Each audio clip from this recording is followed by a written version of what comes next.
Hello students and good morning.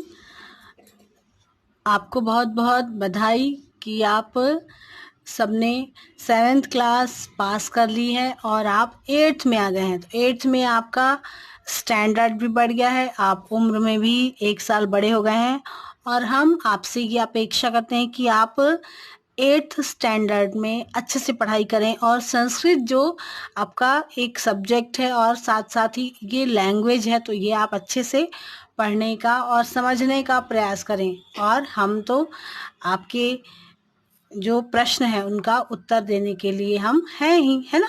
तो आपकी जो बुक है, सबसे पहले बुक्स के बारे में बता दें। आपकी जो बुक है वो सुरभि तृतीयो भागः अष्टम वर्गीय संस्कृत पाठ पुस्तकम। तो ये मध्य प्रदेश राज्य शैक्षिक अनुसंधान और प्रशिक्षण परिषद, ये वाली बुक जो है आपकी लगेगी संस्कृत में, 8th संस्कृत में। ये एमपी बोर्ड वाली जो बुक है वो चलेगी आपकी। इसके कंटेंट्स मैं आपको बता देती हूँ। प्रथमा पाठ है आपका लोकहितम्मम करणीयम। ये एक गीत है जिसमें आपको लोकहित अर्थात समाज का हित किस तरह से हम कर सकते हैं, इसके विषय में है। ये बहुत ही अच्छी कविता है, गीत है, जिसको हम लयबद्ध करके गा भी सकते हैं। फिर है द्वितीय पाठ कालज्ञो वराह मिहिरः। वराह मिहिर जो एक ज्योतिष शास्त्र के ज्ञाता थे, उनके विषय में है। उनकी पूरी जीवनी है, उनके बारे में ये निबंध स्वरूप है आपका। इसको पढ़कर आप एक निबंध भी तैयार कर सकते हैं। फिर है तृतीय पाठ गणतंत्र दिवसः। तो ये संवाद है। ये एक संवाद का अर्थ होता है कि बातचीत करना, उस तरीके से है। एक एकांकी के रूप में भी आप इसको प्रस्तुत कर सकते हैं। तो गणतंत्र दिवस जो हमारा एक राष्ट्रीय पर्व है, उसके विषय में है आपका तृतीय पाठ। चतुर्थ पाठ है आपका नीति श्लोकाः। नीति पर आधारित जो श्लोक होते हैं उनसे संबंधित श्लोक है इसमें, और यह एक पद्य है ना। फिर पंचमा पाठ है अहम ओरछा अस्मि। जो ओरछा का जो किला है उसके विषय में।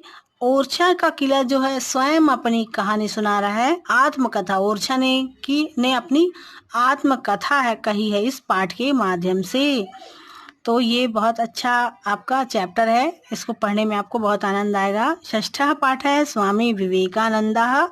यह भी एक निबंध स्वरूप है। स्वामी विवेकानंद के बारे में बहुत सारी बातें आपको जानने को मिलेंगी और ये जो है आपके इनका अनुसरण करना चाहिए छात्रों को, जिससे कि वो अपने क्षेत्र में, अपने जीवन में बहुत आगे बढ़ सकते हैं। अगर उन्होंने स्वामी विवेकानंद की बातों को अगर ध्यान से पढ़ा सुना और उन पर चलने का प्रयास किया, उनकी बातों को। सप्तमा पाठ है आपका ऐक्य बलम। एकता में जो बल होता है ना, उसके बारे में आपका सप्तमा पाठ है। फिर विविध प्रश्नावली है, पहली प्रश्नावली जो आपकी, इन सारे जो आपके चैप्टर्स हैं उनके क्वेश्चंस दिए हुए हैं जो कि आपके रिवीजन के काम आ सकते हैं। आप इसमें रिवाइज कर सकते हैं आपने जितना पढ़ा है उसको। फिर है आपका अष्टमा पाठ। अष्टमा पाठ में यक्ष प्रश्नाः। ये महाभारत के संदर्भ से लिया हुआ एक आपका पाठ है, जो कि किस तरह से युधिष्ठिर जो है वो धैर्य पूर्वक एक यक्ष के प्रश्नों का उत्तर देते हैं और अपने भाइयों के प्राणों की रक्षा करते हैं, इसके विषय में है ये आपका अष्टमा पाठ है यक्ष प्रश्नाः। युधिष्ठिर के विषय में एक बात और आपको जानना चाहिए कि उन्होंने, जब इस पाठ को आप पढ़ेंगे तब आपको समझ में आएगा कि उन्होंने इतना उनका जो मन हृदय इतना अच्छा था कि उन्होंने जब एक यक्ष ने किसी एक को जीवित करने की बातें कही, तो उन्होंने अपने सगे भाइयों को न चुनकर अपने दूसरी माता जो थी उनके पुत्र को जीवित करने की बात कही, जिससे कि जो यक्ष है वह अति प्रसन्न हुआ और उनके सारे भाइयों को उसने जीवित कर दिया। नवमा पाठ है वसंतोत्सव। वसंत जो ऋतु होता है उसमें जो उत्सव मनाया जाता है, माता सरस्वती की उपासना का ये उत्सव होता है।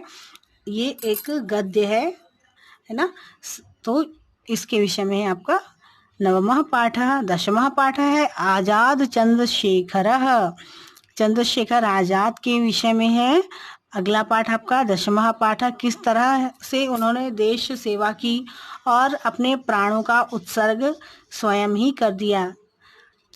शत्रु के आघात करने से पहले ही उन्होंने अपने प्राण दे दिए। ठीक है, तो आज के लिए इतना ही। अपनी अगली क्लास में हम आपको इस जो आपके सारे चैप्टर्स हम क्लियर कर देंगे। ओके।